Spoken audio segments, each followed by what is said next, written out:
റെയിൽവേയുമായി ബന്ധപ്പെട്ട എല്ലാ സേവനങ്ങളും ലഭിക്കുന്ന പുതിയ മൊബൈൽ ആപ്പ് റെയിൽ വൺ. ഉത്തരവാദിത്ത ടൂറിസം കേന്ദ്രമായി പ്രഖ്യാപിക്കാൻ ഒരുങ്ങുന്ന കേരളത്തിലെ ഹിൽ സ്റ്റേഷൻ മൂന്നാർ. കേരളത്തിൽ ഏറ്റവും കൂടുതൽ GST നൽകുന്ന സിനിമാ താരത്തിനുള്ള പുരസ്കാരം നേടിയത് മോഹൻലാൽ. അടുത്തിടെ ഏത് രാജ്യത്തിനുമേൽ ഏർപ്പെടുത്തിയിരുന്ന ഉപരോധങ്ങളാണ് US നീക്കാൻ തീരുമാനിച്ചത്. സിറിയ. ഇന്റർനാഷണൽ ബാസ്കറ്റ്ബോൾ ഫെഡറേഷൻ കമ്മീഷണറായി നിയമിതനായ മലയാളി doctor Prince K Mattam. Voice for the voiceless എന്ന പുസ്തകം രചിച്ചത് ദലൈലാമ. സുകുമാർ അഴീക്കോട് സ്മാരക ദേശീയ ട്രസ്റ്റിന്റെ അവാർഡ് നേടിയത് ഷാജി പ്രഭാകരൻ. കേരളത്തിലെ ആദ്യ പ്രതിരോധ ഉപകരണ നിർമ്മാണ കേന്ദ്രം ബ്രഹ്മോസ്. പണപ്പെരുപ്പം, വ്യാവസായിക ഉൽപാദന വിവരങ്ങൾ, മൊത്തം ആഭ്യന്തര ഉൽപാദനം തുടങ്ങി ഇന്ത്യയുടെ ഔദ്യോഗിക കണക്കുകൾക്കായി അവതരിപ്പിച്ച പുതിയ ആപ്പ് GOI സ്റ്റാറ്റ്സ്.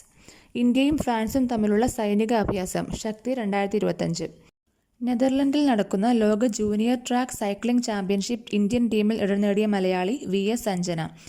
ഇന്ത്യയിൽ ഏറ്റവും കൂടുതൽ അതിസമ്പന്നർ വസിക്കുന്ന നഗരം മുംബൈ.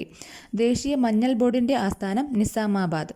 അടുത്തിടെ GOSAT GW എന്ന ഉപഗ്രഹം വിക്ഷേപിച്ച രാജ്യം ജപ്പാൻ. ഇന്ത്യയിലെ ആദ്യ സമ്പൂർണ്ണ ഹോൾമാർക്കിംഗ് സംസ്ഥാനമായി മാറിയത് കേരളം. ഇന്ത്യയിലുടനീളമുള്ള സ്കൂളുകളിൽ 10 ലക്ഷം ഫുട്ബോളുകൾ വിതരണം ചെയ്ത പദ്ധതി ഫുട്ബോൾ ഫോർ സ്കൂൾ. വനം വകുപ്പിന് കീഴിൽ സ്കൂളുകളിൽ സുരക്ഷാ പരിശോധനയും ബോധവൽക്കരണവും നടത്തുന്ന പദ്ധതി സർപ്പപാഠം. ബഹിരാകാശത്ത് എത്തുന്ന ആദ്യ മലയാളി എന്ന നേട്ടം കൈവരിക്കാൻ ഒരുങ്ങുന്നത് അനിൽ മേനോൻ. മഹാകവിതൈ എന്ന പുസ്തകത്തിന്റെ രചയിതാവ് വൈരമുത്തു.